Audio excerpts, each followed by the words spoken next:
nutrition. Been a while. I'm probably the only person who finds that funny still. I like it. Joe, what we're talking? Do you actually know what we're talking about? I do. I've just clarified it with you 10 seconds ago. Carry on. Overcomplicating your training and nutrition. Indeed. So we're going to talk about the mistakes people make when they make things too difficult for themselves. That's it. So what we tend to find is, Cheers. she said I scratched the foot. People try and overcomplicate things immediately. So very similar, drawing parallels to training. Yes. Is what I'm going for. Is, you know, many beginners, if you start doing weight training or going to the gym, you can make fantastic progress for 6, 8, 12 months just doing a very simple routine.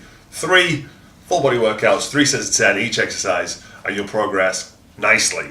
So long as you push yourself, you know, the reward comes from the effort, and often that's kind of inconsistency. So going in, lifting heavier weights, making sure you do, as James says, 3 sessions a week. And it's the same with nutrition, eating the right foods, doing these things consistently, 6.5, 7 days a week, rather than doing it for 2 months, then stopping, and then saying it's not working and trying something more complicated.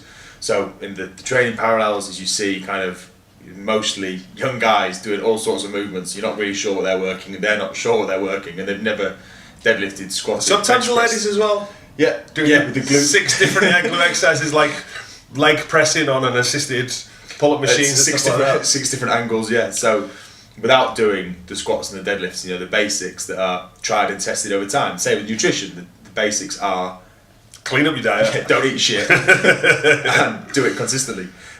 People kind of look past that, and they're busy trying to track their macros and work out how many grams of nuts to have post-workout and everything else they just don't need to be doing. That's it. All these things have a place. All these methods will work, but at different various stages. There's no point you going from eating, you know, McDonald's 3 times a day and Greg's twice a day and Krispy Kreme twice a day, to then go in and doing carb cycling with carb backloading and measuring your macros and stuff like that, when all you needed to do really to make improvements was to clean up your diet. Yeah, and it's all well and good knowing how many grams of protein to have, but if you're not doing these, even having protein to start with, then you don't need to be measuring and weighing everything, because it's just making things harder than necessary. Why make your life? You've already, you know, you're in a point where you're not really able to do that because you haven't mastered the basics. Once you're eating the right things consistently, then you can start to weigh them.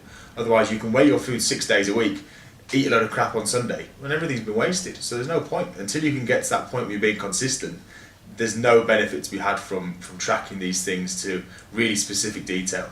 That's it. Like I said, exactly the same with the training. You know, build on the basics. As we always say, compound lifts, do those, and then your routines get as fancy as, like I say, you might start off with 3 full body sessions, and then you go into an upper body, lower body split, and then you might do a push-pull split, and blah, blah, and so on and so forth. It gets more and more advanced. The same thing with nutrition. You might spend a couple of months where you just eat real food, you just clean it up, and that's it. And then you start looking at kind of, you know, measuring your macros and, you know, messing around with your carbs to fat ratio, or then you might try carb cycling. But these are things that are far down the line, so you just need to find what's appropriate for you. There's so much to be said for consistency, because the things you've said there, you know, with when you were dieting, you didn't do. You know, you got extremely lean just by eating clean. Our training plan. Extremely lean by eating clean.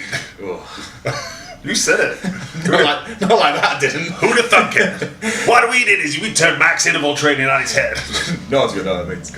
And the same with our own training is we do really basic stuff. Really basic. Just work really hard. It works. Well, you know, we're constantly getting making good progress. So as long as you're making progress, you don't need to make things more complex. You're just going to make your life harder, and you're going to lose. You're looking at things in the wrong order. Number one, the base of that pyramid is consistency. If you're looking at everything else but you're not doing it consistently, then there's no point.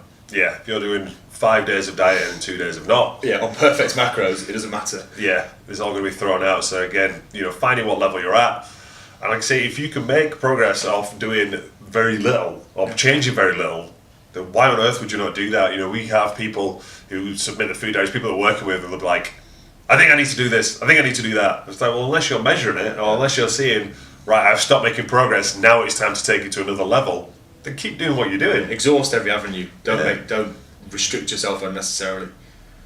Exactly. Yeah, happy? I think that'll do us. So, you know what I mean? Just do what you're doing, measure it.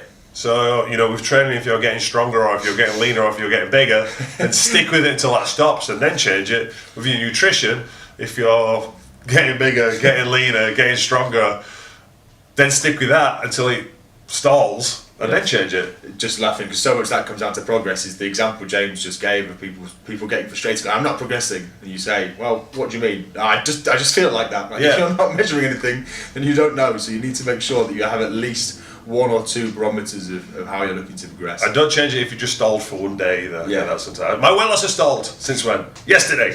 I don't feel like I'm seeing changes since Friday. So yes, take a step back, have a look, see what you're doing, record everything as usual, training and nutrition, and then you can measure it and then you can change it. Nice deep breaths, nice and calm. I like that. Oh, crack a window, it's roasting in here. Right, until next time. T2.